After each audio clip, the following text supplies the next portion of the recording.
No, say what to Adubonee, it's not about wow so. Yeah, we bed you and I will bet you.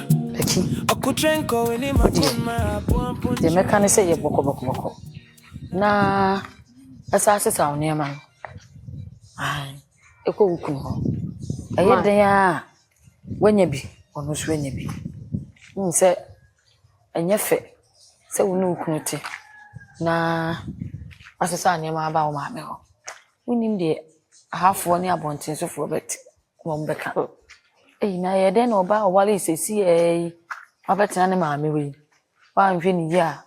Na obi kote se ye bibi se ya eye ni mguase fede ati ma sembe na kama me re hosa ora wo ne de nsese papa ya me se me kwa kwaje aduro no abru papa ya tukwa wo unse ye de ya so ono nso no ebi wo ne nsem obema osika akọ hospital wa akoto aduro nso so ano da bi edi ntina mpanyimfo bu be se so ba akwa awale no onyamfa so de bafie enti se makono makonya yale nya fie na me de beba fie de wo de ba se oba aye nso so ma ntutu ajeje mu ma mpamo enti o ka se mensan sesa me ne mansan ko be ma no wa ma na se wo chese asam kese we ba ye de wo yi mama e ba dollars nya wo na wo je bo akiri enya na wo je kan ye akua enti se makọ akonya mu ayamane a menim se me ba betra me ma me hanom na ebi kra adwundwi bo ho ma menwonwene no wo san se me mensan sesa me ne man ko be ma no de nipa nkote o na me ka asam kire wa tie me e ba no se de nipa nkote na de ma so obi te se me bia makọ awale no masan ba ma me wa enti wotu wo ntimi di mesra wo ya me ma me den se sia wo wale yi ene waba wo nso anhwa na obi akote na akoteni mesme pese obi abete sa yale no ene se se die nipa titru kranti e ma meji wo boss wa asa me ma ankoyi papa ya me kwaje aduro no le papa yi ni wi akua ntu betimi atena asa bra unu maduro ha betimi de atena wasa bra unu maduro ana wo kuri so ye den ya bi won nsem wo nyina so ma kwa hospital na wo dika we esoso anu ntu de mesero fa we no soso anu akopim se papa nbeba oba ya nma mo aba wate ma kwaje onu na duro na ma wo de mesi minim de me ya abo awo na tie o ma me ha susu hu me kokko kase gu na ni jie na me pa ama wo sesi a uti wo se me nya sika yi papa yi ma yi hospital adui nya sisika no so nya ka se me enko ebi kra na ebi amekono na ebi anije de anije me nya bi wo sa awale na se me nya se anije bi amfantena sa ba ma no esa na eba bia ntokwa bia na beba awale na se na de mi awani na de tie me ye boko uti me wo de ye boko tena ho na me de me wo ma me ne me no minim de me na sa no papa no omo so ubisa no so into obedi ha me ubisa ne mane so obeba da ben ya omo se wanka no bi a wutukwan won nhye wachi waho omo se wanka se bi obetimi ahye dase no oba na bibia san begum na akwa akiri si waho enti we ne de odo ekọ na omo usika no ko hospital no na nunumunuo no yale we de na nke fata Gifty pa ma ye mistake pa mental life tese me nya mistake de ko anu tum o twa wani ye de obi kote na ye ne me se kwa bia so am se akola me na nya bi o de ko anu tum wate anya wo nko ada na wo so de na de papa no beba mama makwa akọje adru na de ama wo wan mama ho ato wate on de so ayepo nsem bi na besi ha se kwan ofa aso de ne ba afia ma ebe hu no e talebo no ho na e ka no ho a wo no so ahu wate tu di tie me pa na ma yenso wo no so ablabo ana me ka kire wo no wate abutire o ye brado tu Adubonee bi ka wan wa pa info kai e no kuro na me Adubonee no e ma ne nkama no dana kam ketre maso be ye free ho na de ode ne ba on akua o de nya abutire wate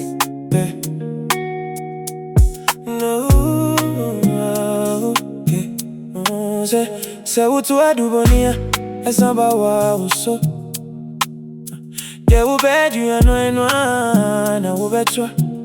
I could drink when in my con my bon punchini inte un fifre. Now what I want me I know it and I will benya. Obi kasa odo wa manu chemo, ai manu chemo. Suru dia obi we firi se abobi beka wane fi unto mamu. Dena maya wa utami chirimi. Dena maya wa umpe mani makwe. Odo no maba. Na chese mama me yididi wo ho anka wonye wa adwene se oye dey. Enka wo ba. Hwe Becky. Die besi die enya si awie. It's about time I bear the obetini o mebiasi. Ade eni wo bi wanya bi. Untumi fan ko chinchiri ma me ne umienu still na enye dey. Yen tena ha na enye dey, yen so ano. Betima to nura me anom ame atena ase ache. Enti sa nyoma na wo de ahye wa adwene ma enu ntia ma wo sesa wo nyoma de call wo ma me ho no. Yi sa adwene ni firi uti na me ne umienu nyina enye dey. Yen tena wodom. Arechichiri wo nipa mu, ene wo nipa nchen. Oye ba akofo adwendwene bebre. Me so me wa adwendwen na me adwendwen sa. Ono ho na betima wodo. Marcus. Ma men kan nsem bi ne nko wasodua anim. Se me awale na ma betina ase no. First of all, me chese me manu aduane ma wundi. Wonye obi asabi me be sole abebusa se mira ebi aduane be na wo bedi. Sa de no count out. So wona ase memla. Na me metina ma wale ase. Ahanti awale na se na me ba betina. But wonya de bia me be na se wonya important bi wo fi hanom se me ba be kotokoto se bia me wura. Ade na wo de aya me no. Eye me kra yankasa. Wasema brabo what end me happiness. Becky. Enti me strong. Enti hana wo no me ye oyira sede. Oyira sede be na me ba be ya. Wo me ye aduane ma mini. Aduane. Enti na onu nti na wo ba ekra na se ana me ma wo 3 days ana so once sa wo niema ama. Enti so asa memla. Becky. Ena masesa me niema aba. Wotwu muta ace no wanya bi. Ti sa asa me na se. Me do nyame men na wo first and last obe kasa yale bone ne kra wo manim because me gina ha no minim se bibi sa na wo de ama me enti emane mfiri wanum kra ma biem ma me kwanam de minya kwan ra inside ko shini be ma onka no kra enye se ko hwini be ma me nka no kro Becky aha na wo no enura wo banum odi mi ana ni nyina me ye de me sponsor there be o me busa wo me ba ye na me ni yare na wo tadro bi ma me na me ye secrets me busa na me ye secrets anase da bi o be fa me no o be fa me na da bi o na me ye yalefo Becky na me twa me busa wasem no na da bi na wo nya yare wa ka so wa bra boni na wo ko boy ye no wo twama keleke na ko si ye no odo na wo dia be ye me eti ni se na wo tadra ama me a emfa me ye tisa se ne wo mom na wo praise me wo na wo ye me papa nya wanya bi me try say me protect wo ba afoforo na me ne wo na fe wo ba me ho a me ka che say ma me use protection wo se won ti ase say ma ware na mpese me use protection so ma me use protection ka sa de we nyina anye dey anka ma wa ma use ena still na me twi me wo firi wo nyina na wo de ban me na wo de tata me da bi o me bisa wo ba be ne betro say be ma be hye na nmunyam sei na be maka so wo ba ne ho oba dwine bibi bo enka even sa wo wadwen papa ana nya adwen boni nti na ade be fa me a ana wonnim wa agenda na wo gina so nti ade be ye sa ade na anka ni papa mu na oba pa me pesa me ka asam kiro na even sa nka me ye oba kra na me so metse ne ma bi ase na me so ma yes oh no okay sa sa na wo kan de na protect ho wan ka hwe wo te sa asem no a wan ka hwe na ka me ka otutu se me ka kire wo se manya bia ka be me otutu an rekwa ka wo mban mi be me nyansa fo kwate yale ba o ka kire ne partner just ko shini be ka kire wan ka kire bi wo de me ho asem be kwa abonten wo be kwa akobo ma asem be ko nya kwa metimi aka obi hu was wanya ho na ne sa asem na se ade no wanya bi awie na forget to see emienu nyina ye nya bi na wo ye den ya me ya na meto nura mo wanom ne jai se woni me ko a woni me yesa woni me yesa aha wa ba ne de fa hye wotirim wo be ye oyira sede ye beda ye nya bi ne de me no mienu control fi nkokora wa ye nya ne ye be de ye betwitwa awe ho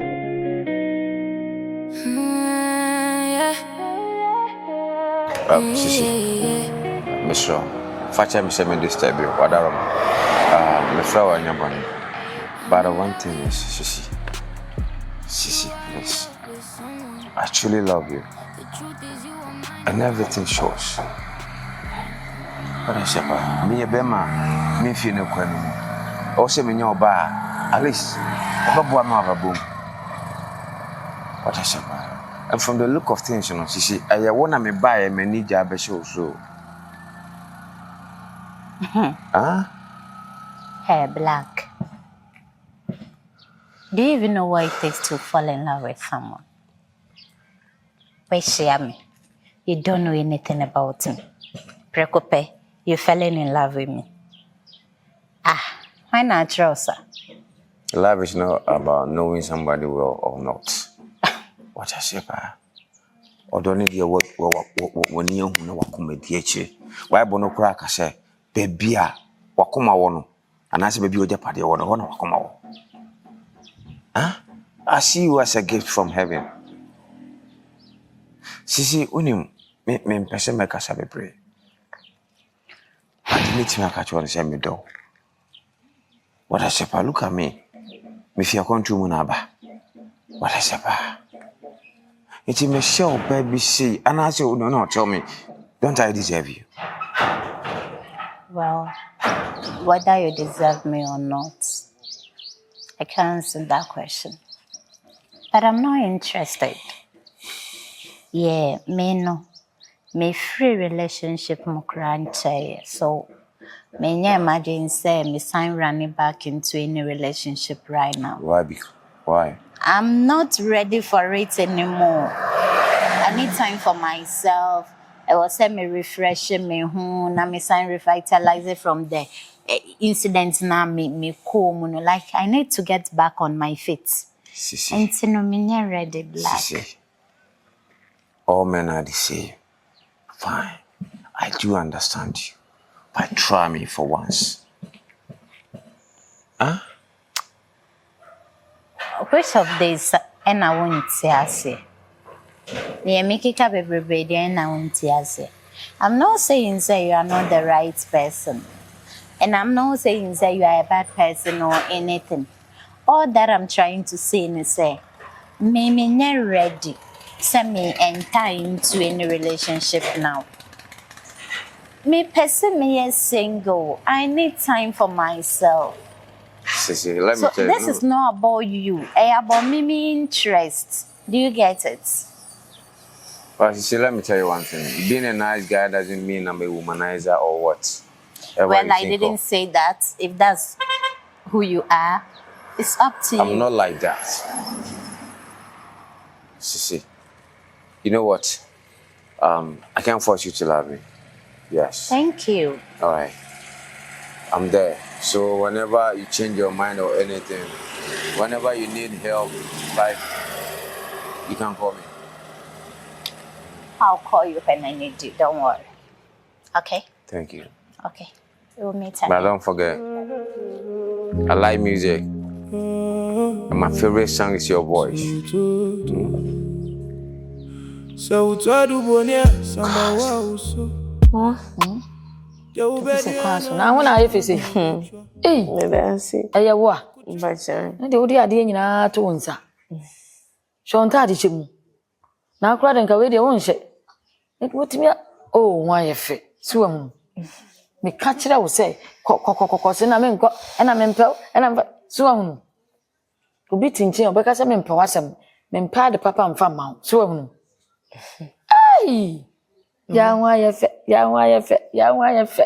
That's Ya me ase. Ano pedi boko me nanti sie nyina ne se. Nyame adom. Abanti ameneniti otin. Ose opese obeye me ho ade. Ena intimi ma se be ma ameneniti no. Opese obeye me ho ade na me mbebo wa mane. Kenye kwa anya ade kra. Sisia no. Wa anya ade Egu ahobɔ so. Ena ose me mbebo wa mane. Na de sia no de ekono no. Mugu ahobɔ so. Mbachai. Mugu ahobɔ so. Mbachai mama. Obeye ho ade. Awurade me da ase. Me ka che ose kono na mpese obekɔ. Na mpese obekɔ ya. Me nhyɛ da mfa nipa papa mfa ma wo nipa bɔne. Ma ni papa ne da. Ni papa nkoa na mde wombe ma. Hey. Oso abaye onwa de. Nchai. Ide nyame asese nyame aya adom. Ama wonu Becky, obi aye ne ho ade de ne te ho. Na wonso wo be wale. Awurade aya ade. Amen. Amen nti na mbaya mesimba abebo amane no. Akọ. Ti we de menche. Mama mu se wasem kakra. Abrante ya ode ne ba ha ya. Becky awa no Becky kuni. Ohu ne hen. Ade wa ye bibi. Tepi. Se eye me nwanwa. Se wakowa na wakohu obi di na bafia. Na obehu wonu ya ba ho se opene wa. Eye me nwanwa. Ti na mama ibusa no. Mama de tiene se. On se eya na ebu onu ma me kom ma me na no so. Wo. Ma ko ma me na so. Ya me ko hono. Ma ko pede.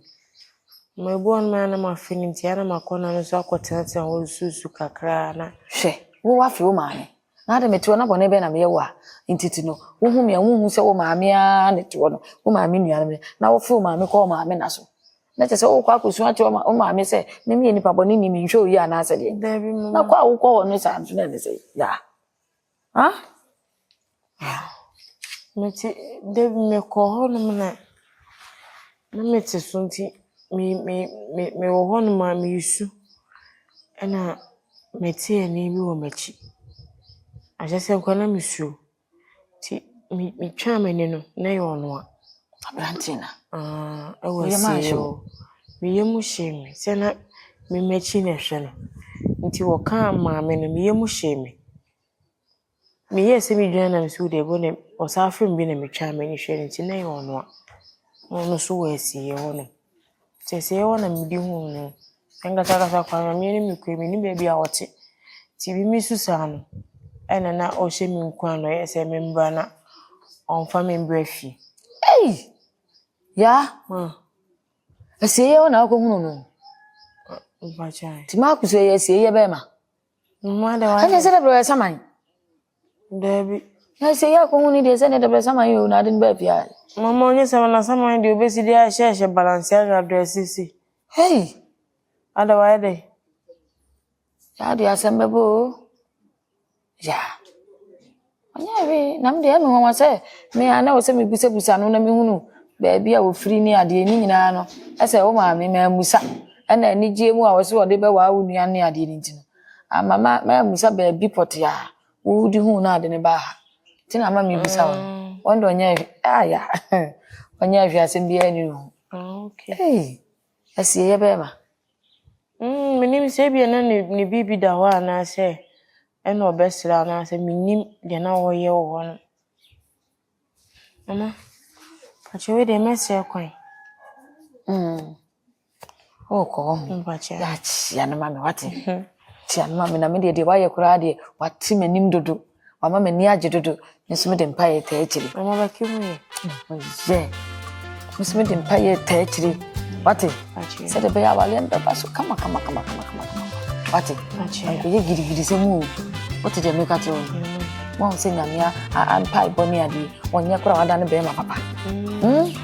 Ono ko onya onye be. Boye. If you do good, you do for yourself. If you do bad, you do for yourself. Okwambi wo heti ni woni penny so na so awi enu yo wu akwan.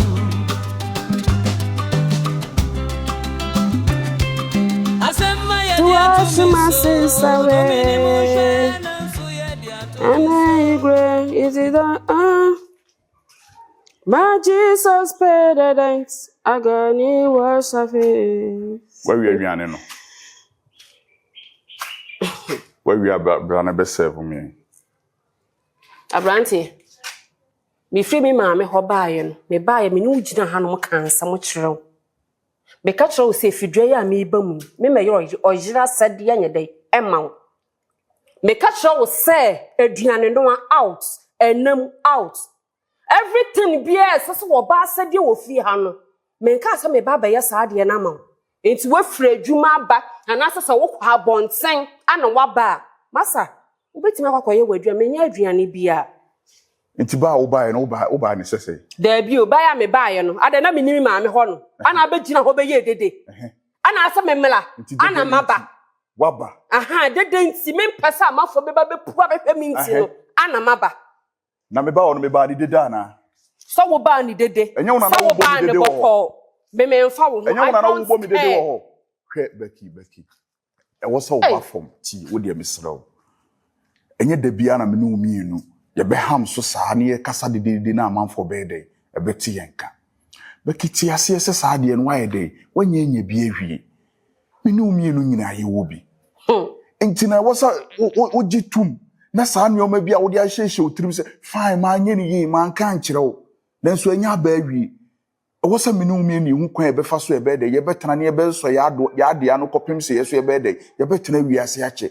na se da bia wo de wo tan e hye omu because of ade amene dia mawa Becky ha na yete no wan wi adako wo be da be sori kra wo be di hu bone ana wo be di meme bone me I would never just say me di me hu awu because of who nti enti yi free wo mu o twu mu tan se yare ne ye de ye bi wo mu me ti me nya de we free me ti mu da because what me mom to yi ni bone ni na wonam wiase Becky if in kabema de ohu mi kra bibisa wo ho no oba pa bibisa na wo ho no mu sam ye oba nyansafo na se mete wase a ono de me na waka ana me amama me ho kwan wo hu wonim wa agenda be wonim ne wa yenti no because bra you hu me months bo so me you cry num cry nyamai wo hu me cry me check dates 3 months bo so me ba be yo ho ade how come Becky how come let's wonim wa agenda em say uru afi hu enye say me hu wo na me sorry bye say me ba be yo ho ade Becky uma me na pressure me say chinchina me nye dey me nya wo ade wo ne uma me mienu nyina me nya wo sa say uru afi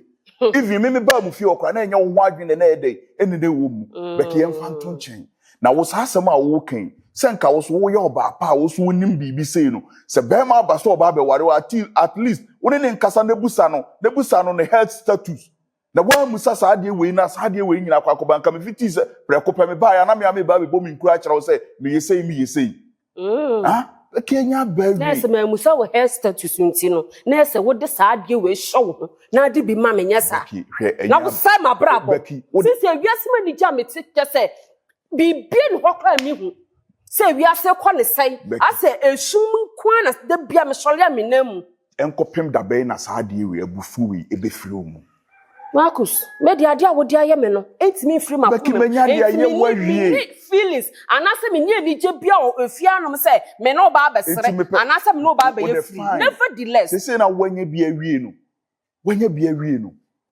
o koso ama abufo na hye omu sa Becky ana abufo de be hye me mu sansa ne wa ye no wadi mawu wa ha me kra wadi mawu wa duro sa nyam na mema o ska foto bia na da bia na nka wasa ma brabo asa ni padua nka wa na nka enkoto Wana enye avoiding better tese me ma me nka me nsan kwa no ngoji scan sa Becky ha na wo no ne wo yewu me ma wo ba ha se me no mienu arechichiro woni panchen se enka me nkwa na me ndwendwene na wo so won ndwendwene nti Marcus enti na me ye se bra ha at least ye wo ha yitimi di nkomo na ye de acheche ye ho re na ya forget se ye wo sa yare ni mpu esan sa adwendwen kura no se wo dwen wo so wo sa yare wo yitimi kun Becky jai sade na me no. Yes, what me be fia say what de me wonim ba be didi nko. Man for one ma ha say me no ba be didi nko. Once amanya aware wo ni nko a wo ye me gira.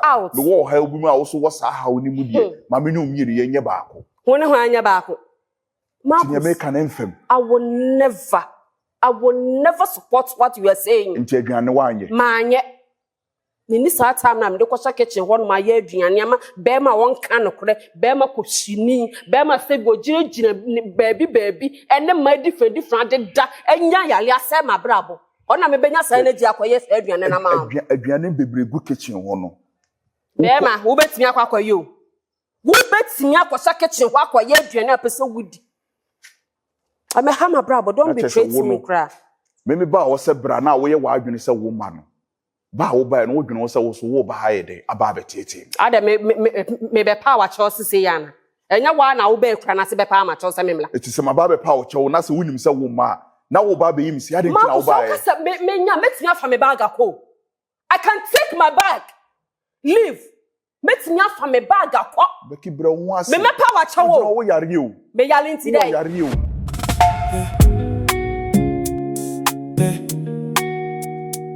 No, say what to Adubonee, it's about what so. Yeah, we bet you know, I will bet you. I could drink